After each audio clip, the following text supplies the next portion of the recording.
మన జడ్చర్ల పట్టణంలోని బస్టాండ్లో 7వ తారీఖు రోజు అంటే ఈ నెల 7వ తారీఖు రోజు ఒక దొంగతనం జరిగింది. బస్ ఎక్కి బస్సులో ఉన్న బంగారు వస్తువులు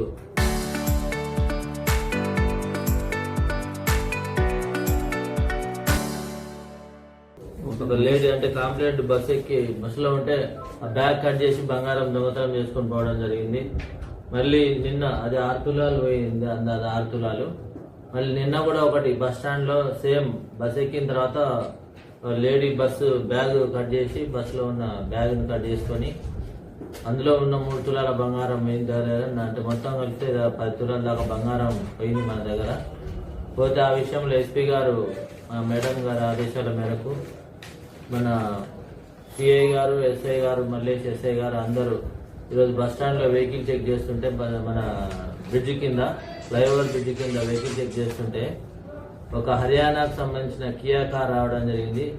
ఆ కియా కార్ లో ఆపి చెక్ చేస్తే అందులో 6 మంది ఉన్నారు. వాళ్ళు కొంచెం అనుమానాస్పదంగా ఉంటే పోలీస్ స్టేషన్ తీసుకొచ్చి ఇంట్రాగేషన్ చేస్తే వాళ్ళు 6 హర్యానాకు చెందిన వాళ్ళు. ఇందులో వాళ్ళ ఇంట్రాగేషన్ ప్రకారం సందీప్ అని ఇంపార్టెంట్ ఇతను ముఠా నాయకుడు. ఈయన మీద ఒక 15 కేసులు దాకా ఉన్నాయి, పాత కేసులు.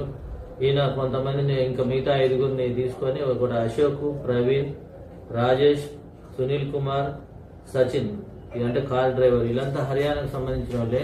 వీళ్ళంతా గ్యాంగ్ గా ఏర్పడి బస్ స్టాండ్ లోకి వచ్చి కూర్చుంటారు. అక్కడ అబ్జర్వ్ చేస్తే అక్కడ బస్ స్టాండ్లలో బ్యాగులలో ఊకే ఎవరైతే వాల్యుబుల్ ఉంటే ఊక టచ్ చేసుకుంటారు కదా, వాళ్ళని అబ్జర్వ్ చేస్తారు. అబ్జర్వ్ చేసి వాళ్ళు బస్ ఎక్కగానే వాళ్ళ వెనకంగా బస్ ఎక్కి ఆ బ్యాగ్ ని వాళ్ళ ఇంకా మిగతా వాళ్ళు ఉంటారు కదా, 2-3 అందరు కలిసి ఆమె దృష్టి మరల్చి ఆ బ్యాగ్ ని కట్ చేసి బ్యాగ్ లో ఉన్న బంగారం తీసుకొని కొద్ది దూరం పోయినాక దిగి వెళ్ళిపోతారు. వాళ్ళు డైలీ వాళ్ళు చేసే పని అది.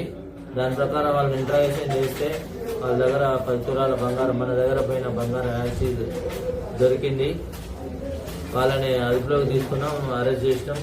వాళ్ళ దగ్గర బంగారం 10 తులాల బంగారం ప్లస్ అలా కియా కార్ కూడా రికవర్ చేయడం జరిగింది. దీంట్లో కష్టపడి పనిచేసిన మా సిఐ గారు మరియు రాజేష్ మా మల్లేష్ ఎస్ఐ గారు, కానిస్టేబుల్ 2 విష్ణు అండ్ రాజు, వీళ్ళు కష్టపడి